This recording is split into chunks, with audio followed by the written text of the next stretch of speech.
Tertulia Ciudadana con Julián Camacho. Pues aquí seguimos, señoras y señores. Muchísimas gracias por ese seguimiento. Estamos en directo en Onda Cero, Puerto Llano y Más Televisión y redes sociales. Y vamos a tratar un segundo tema. Vamos a hablar de la salud del Papa, ¿no? El estado de la ciudad del Vaticano es un territorio de derecho internacional con sus propias leyes y sus propias maneras de ser y estar. Y su representante actual, que fue elegido en un cónclave, es el máximo mandatario. Hablamos del Papa Francisco. El cristianismo en estos momentos reza por Francisco y por su salud, que como saben ustedes está muy deteriorada. Yo pregunto, y voy a empezar por Escolástico González.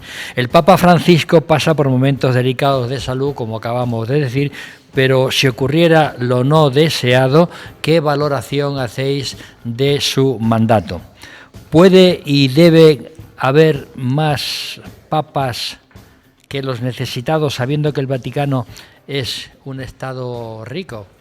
Quiero decir que habrá mucha gente, muchos, supongo que obispos, no sé si la palabra correcta es el obispo o el arzobispo, pero gente interesada en conseguir el puesto del Papa Francisco. ¿Hay luchas clandestinas para sucederle entre los prelados escolásticos?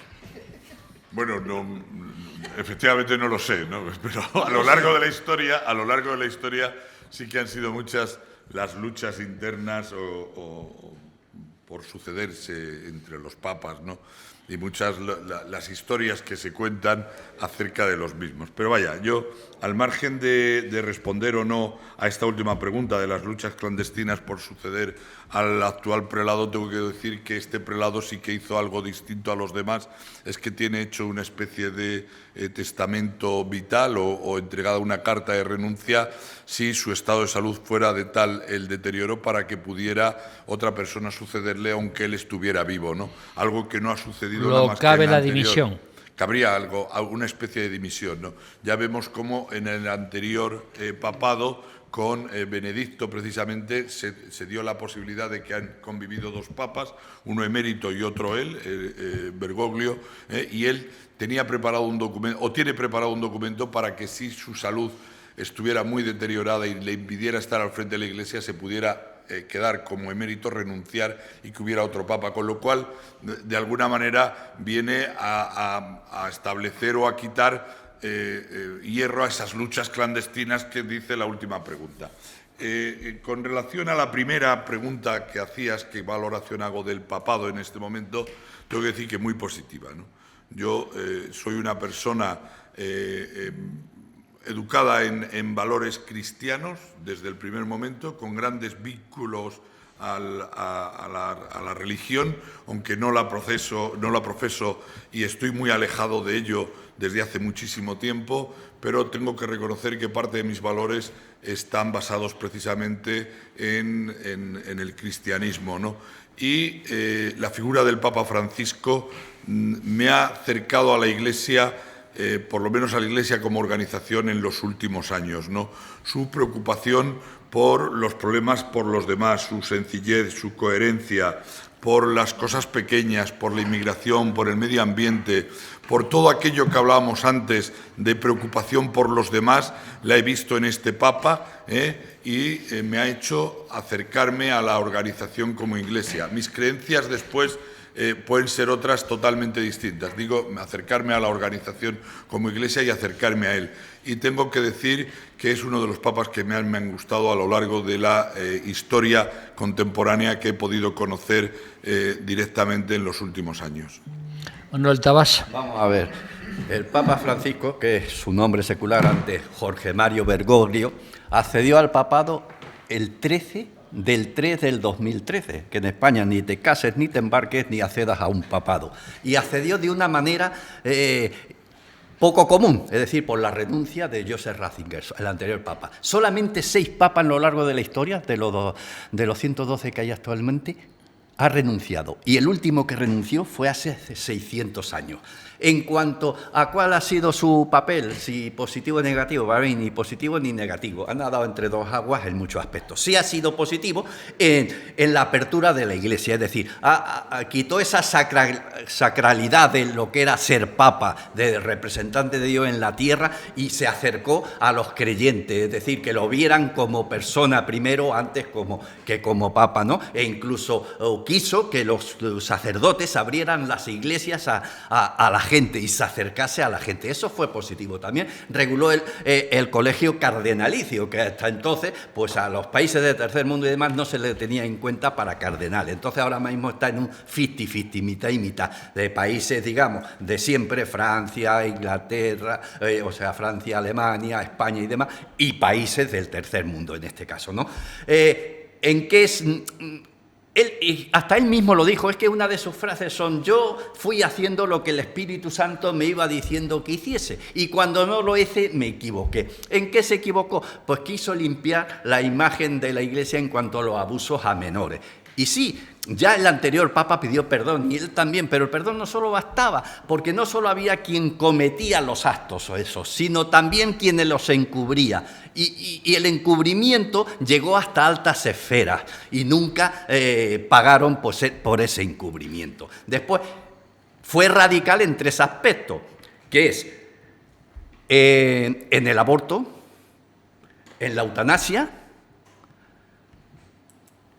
que él no quería absolutamente nada de eso. La homosexualidad dio una de cal y otra de arena. Empezó bien diciendo que Dios es padre y no va a renegar de ninguno de sus hijos. Y él me dijo: ¿quién soy yo para juzgar a mis semejantes? Entonces, claro, las comunidades LGTBI dijeron: pues está de nuestro favor y demás, nos apoya y demás. Después matizaron sus palabras. No quería decir eso, es decir, la homosexualidad no es delito, pero para la Iglesia sí es pecado. Igual que la fornicación fuera del matrimonio también es pecado. Y otra cosa donde tampoco ha estado entre Pinto y Valdemoro es en el papel de la mujer en la Iglesia. La mujer en la Iglesia sirve de apoyo al hombre siempre.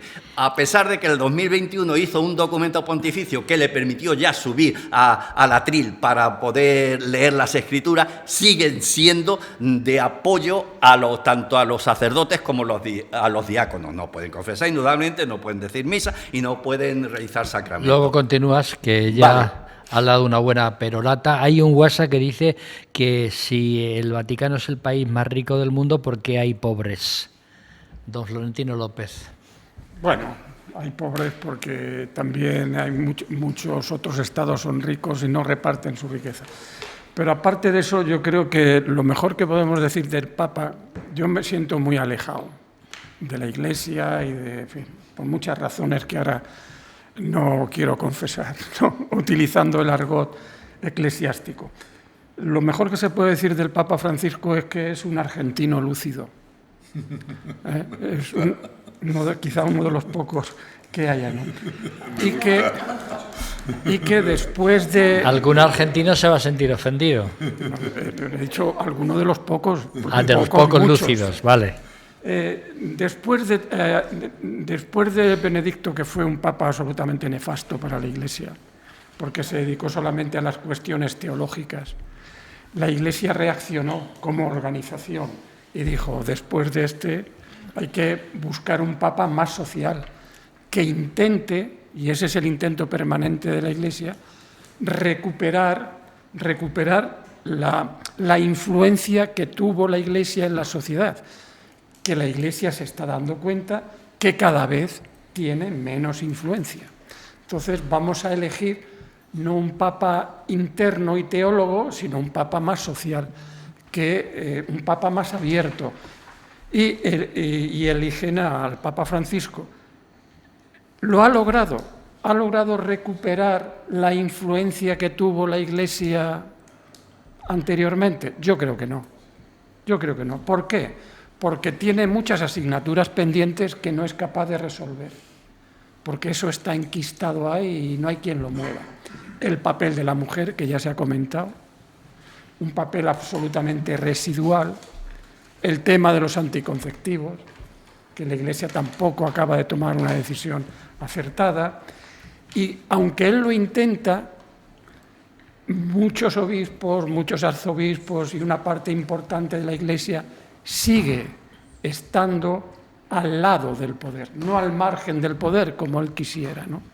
Tanto es así que en épocas pasadas el poder religioso y el poder político se confundían, por ejemplo, en la dictadura franquista de nuestro país. Y luego, aunque él lo intenta también ser comprensivo con los diversos, con los homosexuales, viene luego un párroco y le hace la puñeta, porque se niega a dar la comunión a un homosexual. Entonces, lo ha intentado, es un papa más abierto, más sencillo, más social, pero yo creo que le queda mucho tiempo y muchas asignaturas pendientes a la Iglesia para recuperar la influencia que tuvo, si el poder no le da un empujoncito. Rosa Porras. O sea, que la Iglesia está supeditada al poder para que le dé un empujón. Me alegro que me lo digas. A mí, Benedicto XVI me pareció un gran papa, pero no hablamos de él, de un gran teólogo. Y dice Florentino que después de Benedicto XVI se pusieron de acuerdo para elegir un papa más abierto. Luego, ¿estamos negando la existencia y la iluminación del Espíritu Santo en el cónclave? Yo lo niego, totalmente. Perfecto, solo quería que lo dijeras, estupendo. A mí este papa, me parece bien si no pasa nada, solo le he dicho, a mí este papa creo que ha sido muy controvertido, ha habido muchas conspiraciones contra él, sin la menor duda, y yo lo único de él que no me ha gustado, bueno, otras muchas cosas, es decir, que él siempre se ha negado a venir a España, cosa que no me ha gustado. Decía que no venía a España mientras España no fuera tierra de paz. También dijo que lloraba amargamente cuando pensaba en las alambradas y en las concertinas. Debe saber el Papa que las fronteras están para defenderlas, no para abrir las fronteras, porque eso sería imposible. Pero no voy a hablar ahora lo que significaría abrir las fronteras, que no viene al caso. Pero vamos, creo que fue un llanto no apropiado. Después, por lo demás, pues ha tenido muchos errores que él ha querido corregir y no le ha sido fácil. Ha abierto una brecha con la Iglesia alemana que no sé qué va a pasar ahora cuando este Papa no esté. Él hizo el sínodo, sinodalidad, que es lo que ha querido después vaciar de contenido y no ha podido. Uno de ellos era el sínodo de la familia, en que para la Iglesia era un sacrilegio permitir la comunión en los que estaban arrejuntados. Posteriormente lo corrigió y dice, como buen argentino corrige sin pedir perdón, felicito a los argentinos, y dice que efectivamente lo importante es el matrimonio consagrado por Dios, es decir, que corrige. Y otro de los grandes errores del que siempre se ha arrepentido es el sínodo de la Amazonía. Según el Papa, en las zonas donde no hay sacerdotes está permitido que cualquiera pueda ser sacerdote, e incluso las propias mujeres, que pueden, si no tanto consagrar, que sí, porque podían dar la comunión y hacer el papel de un verdadero sacerdote. Lo ha querido vaciar, ha sido un escándalo, pero lo dicho, dicho queda. Y luego ha tenido también, y ya termino, otro problema grande con el Opus Dei, al que ha querido deshacer, quitarle la diócesis y dejar apartado a lo que siempre ha significado el Opus Dei, que no estoy ni de acuerdo ni en contra, ni es el tema. ¿Por qué no habláis de los negocios del Vaticano? Pregunta un oyente.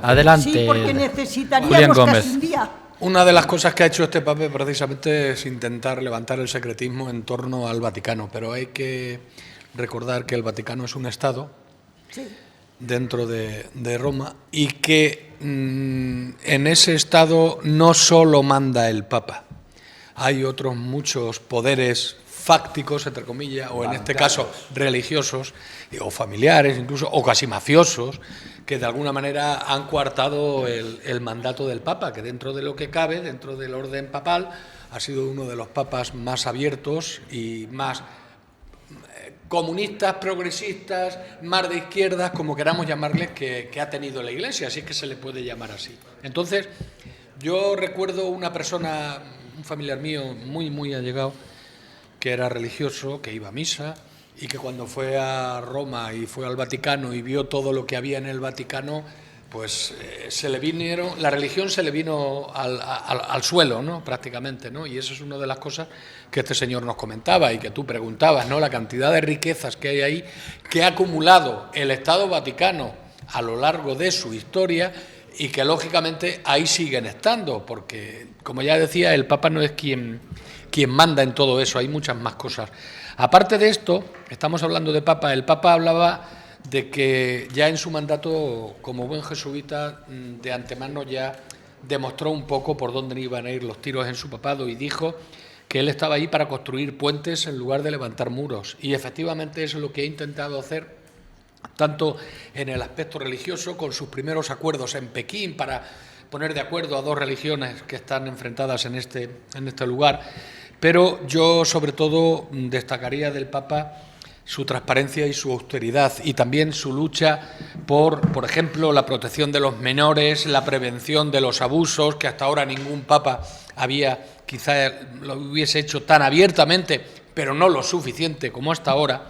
Y es un papa que, por ejemplo, ningún papa ha dicho ser gay no es pecado, como él ha dicho.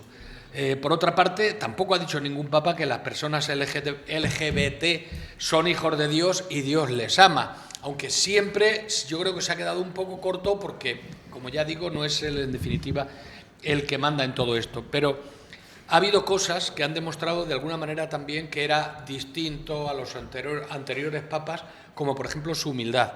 Hay que decir que el anillo de pescador que se le entrega a todos los papas, que suele ser de oro, pues él el que cogió era de plata. Hay que decir que los zapatos rojos que le hacen los sastres a los papas de gran valor, él lleva unos zapatos negros comunes. Hay que decir que la cruz, incluso puede llevarla, hay que decir que incluso la cruz pectoral, que suele ser de oro y piedras preciosas, la que él lleva es una de plata que le regalaron cuando lo nombraron obispo. Entonces es un papa que se ha diferenciado de todos los demás y no sé yo si el futuro papa, en vista de lo que tenemos por delante, va a ser una persona que va a seguir esa línea del Papa, esa línea Félix Calle, más hacia la izquierda que los que había anteriormente. Voy a ver si soy capaz de ordenar las ideas, el objetivo, porque habéis dicho ya muchas cosas, ¿no? El problema de los papas es que los eligen muy mayores. Yo entiendo que deben tener un currículo encima, porque si no, no pueden llegar con 40 años, ¿no? Pero son muy mayores y entonces, claro, a los pocos años pues sufren, lógicamente, las consecuencias como cualquier persona humana. No son divinos, son humanos y también se ponen enfermos, ¿no? Dicen que era un papa de izquierda, que decía cosas fuera un tanto de lo normal, bajó a tierra algunas cosas que se consideraban sumamente divinas y, bueno, ha dado una imagen, esto que contaba Julián, es imagen, que está muy bien, pero es imagen. Con eso no se termina ni la pobreza ni nada de esto, ¿no? Pero bueno, era un hombre que daba imagen, daba una de cal y otra de arena, por eso era un hombre tan controvertido. Y en cuanto a preguntas de que si el Vaticano más rico, claro que es más rico, que no te quepa duda. Y además, este oyente que te escribía decía que ¿por qué no hablamos de los negocios? Solamente pongo un ejemplo, el Banco Ambrosiano, el exponente de los negocios turbios que ha tenido el Vaticano, lo sigue teniendo. ¿Imagináis, os acordáis de aquel escándalo de Calvi y compañía de la Banca Ambrosiana, no? Se suicidó. Pues se suicidó, bueno, se suicidó en un puente, dicen que se suicidó, no lo sé. Para mí me parece que es que no da la imagen de lo que se supone que es la pobreza, entre comillas, de la religión, de lo que en su día parece que Jesucristo fue lo que dijo cuando vino a la tierra, y me parece una indecencia. Mira, yo en el año 1977 yo hablaba con un cura en Ciudad Real, largo y tendido, y él me reconoció, creo que era Pablo VI el que estaba por entonces en el 77, y él me reconoció que efectivamente el Papa tenía que vivir con mucha más humildad de la que vive, él lo reconocía, ¿no? Y hablamos largo y tendido sobre este tema, ¿no? ¿Qué hay luchas clandestinas? Te puedes imaginar si las hay. Yo ahora me hago un poco la idea de las reuniones, un tema político, igual que cualquier partido político, que están reunidos obispos, arzobispos, cardenales, que a quién elegimos, a quién ponemos, ¿no? Me imagino que habrá reuniones continuas porque el desenlace del Papa, ojalá dure mucho tiempo, yo no tengo absolutamente nada en contra de él, ¿no? De hecho, ha sido el más, digamos, aperturista de los que ha habido hasta ahora, por eso muy controvertido, porque hay sectores en el que no le agradaba eso y hay otros sectores porque sí le agradaba lo que opinaba el Papa, ¿no? Pero no hay duda de que estas luchas existen y que ya se están planteando a quién nombrar al próximo Papa. Yo incluso os diría que ya tienen el perfil del que será el próximo Papa. Por dejar que el hombre renuncie, que el hombre, sí, ojalá no muera, ¿no? Y que esté mucho más tiempo, pero indudablemente ya tienen algún perfil de cuál será Antes el de próximo dar Papa. paso a Tabas, un WhatsApp dice: señor Gómez, todavía no ha acabado el Papa con la hambruna en el mundo. Adelante, señor Tabas. A tu última pregunta, ha habido guerra siempre entre papas y en el papado. Es decir, el papado de Francisco ha estado siempre bendecido por luchas internas, porque se ha indignado principalmente los sectores conservadores, porque incluso lo han acusado de peronista, aunque él siempre ha dicho que ni ha militado en el partido peronista, ni ha sido afiliado, ni ha sido simpatizante, ¿no? Pero en su papado le han mandado un montón de dubias. Las dubias son preguntas. Es como la pregunta que tú nos haces al final de cada tertulia, donde tenemos que responder sí o no sin una argumentación política, que siempre no te hacemos caso, porque hacemos siempre la argumentación Como política. siempre, sí. Entonces, aquí al Papa tiene que decir sí o no las preguntas que le mandan sin argumentación teológica, que es el paso previo para declararlo ilegítimo o para torpedear su papado, que es lo que han hecho prácticamente los conservadores. Y están esperando eso, a que fallezca el Papa, para el próximo Papa que se elija sea favorable a ellos, y entonces vive la Iglesia. Y si vamos a las profecías, tanto de 30 segundos ya tanto cada de uno, por Nostradamus favor. como de San Malaquías, este es el último Papa, y el próximo dividirá la Iglesia y vendrá el fin de los tiempos. Sí, está aquí. Escolástico, Bueno, 30 segundos ya. Sí, muy rápido. Si a este le han acusado de peronista, al anterior lo acusaron de colaboracionista nazi, que fue Ratzinger, ¿no? El Benedicto. Y lo mismo. Mirar, claro. Y al anterior y al posterior le acusarán de algo. Quiero decir que al final eso no tiene... para nosotros aquí no debería tener valor hoy. En cuanto a las riquezas de la... Antes, previamente, que antes no lo he dicho, yo sí que deseo una pronta recuperación del Papa, que creo que habrá mucha gente que nos esté Supongo viendo, como todos. y que quiere que se recupere. Yo lo deseo también, y desde aquí lo hago extensivo. Y en cuanto a la riqueza del Vaticano, ¿pensáis que si el Vaticano se deshiciese de la Piedad de Miguel Ángel, que es una escultura que vale millones y millones de euros, incalculable, que iría a parar a un coleccionista privado de estos oligarcas que hoy están en el mundo, que lo tienen todo por tenerla en su casa, y se deshaciera el Vaticano de ella para poder repartirlo después a los pobres? ¿Pensáis que esa sería una política justa del Vaticano, que No, tiene las piezas de no, arte más importantes del mundo? Obviamente no lo es. No. Obviamente no lo es. Es decir, el Vaticano como Estado tiene unas riquezas. Este Papa ha demostrado también terminando, que Escolástico. desde el punto de vista de las finanzas ha sabido controlar Escolástico, los acelera. escándalos, y creo que en conclusión creo que ha sido una buena etapa del Papa, y ojalá le quede todavía Venga, tiempo por Florentino. delante. No, yo Félix iba a Rosa decir también sobre las y Gómez. riquezas. Hay una sentencia divina, ¿no? Ya decía Jesucristo que es más difícil que un rico entre en el reino de los cielos que un camello por el ojo de una aguja, ¿no? Y yo coincido con Escolástico, es decir, yo creo que los que hemos tenido el privilegio y la oportunidad de ver los museos vaticanos y recorrer sus obras de arte, tienen que estar ahí, tienen que estar ahí. No se pueden dispersar para que aquellos que puedan y tengan Bueno, ese la gente privilegio... habla más de lo que se recauda por visitar. Es lo que habla la gente de eso. Yo creo, no lo sé. Yo creo que deben estar ahí para los que hemos tenido o tengan el privilegio de contemplarlo, puedan disfrutar. Félix Calle. No, yo estoy de acuerdo contigo, Florentino. Si el tema es los negocios, el negocio que lleva el Vaticano. Cuando hablamos de que por qué el Vaticano es más rico y tal, recordaréis, yo es que no profundicé mucho en su día, pero hubo una noticia en bastantes sitios en el que decía que Juan Pablo I, que duró 33 días en el papado, decían que eso le habían cargado, entre comillas, porque es lo que las noticias que salían, porque quería hacer menos rico, no más pobre, sino menos rico al Vaticano y menos pobre a los pobres. Ahí lo dejo, porque esa noticia apareció durante mucho tiempo. 33 días de papado. Rosa Porras. Bueno, en la Iglesia siempre ha habido luchas intestinas. Hay un libro muy interesante, La historia de los papas, y mirar en la lucha que había entre los papas y los emperadores. Pero estamos ahora mismo en la Iglesia. Soy partidaria de que conserve sus riquezas, y ese no es el tema.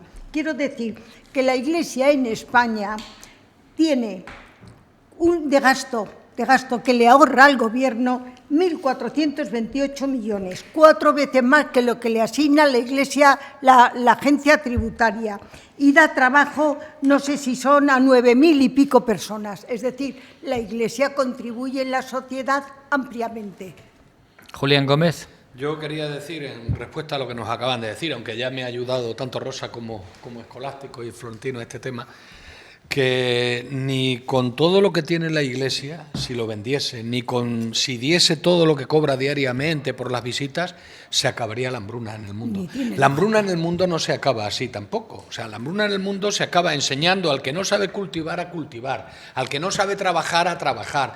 Y eso no lo está haciendo solamente los servicios sociales de cada país, que son quizás los países los que podrían acabar, los grandes países, en este caso Estados Unidos, Rusia, China, acabar con esa hambruna en el mundo, sino que la Iglesia está contribuyendo también, igual que está contribuyendo muchísima otra gente, a que todas esas personas aprendan y sepan cómo acabar con su propia hambre. Decir que la Iglesia va a acabar con la hambruna porque vendiese todos los bienes que tienen y diese todo lo que tiene a los pobres, es predicar en el desierto, y nunca mejor dicho, porque realmente no se llegaría a acabar con esa hambruna. Vamos de esa manera. con Escolástico González. Julián, he dicho que la Iglesia da trabajo a 9.000 personas. Me he comido un cero, son 90.000 personas. Contadas Bueno, por Rosa Porras. Hoy, Julián, no sé Adelante. qué nos va a pasar. Estar de acuerdo Escolástico. tanto, no sé qué va a ser. No sé qué va a ser.